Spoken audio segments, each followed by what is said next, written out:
Chai. I'm 8 years old. I come from Hong Kong. I'm studying at St. Peter's Primary School. I'm a P2 student. Today I will introduce my drawing. 呢個係我自己創作嘅小蝴蝶夢境。小蝴蝶就諗緊，佢就食緊好甜嘅士多啤梨同埋藍莓。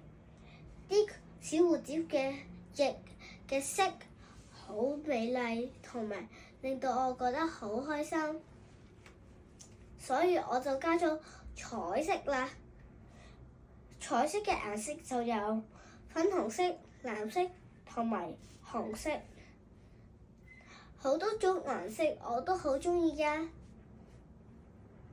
小蝴蝶就好鍾意食好凍嘅水果，令到佢覺得好開心。小蝴蝶食覺得好甜啊！佢就覺得佢個腦諗緊食緊一個 donut 咁甜啊！小蝴蝶開咗眼睛，有嗰啲風吹咗過嚟啊！佢就即刻飛走咗啦。多謝。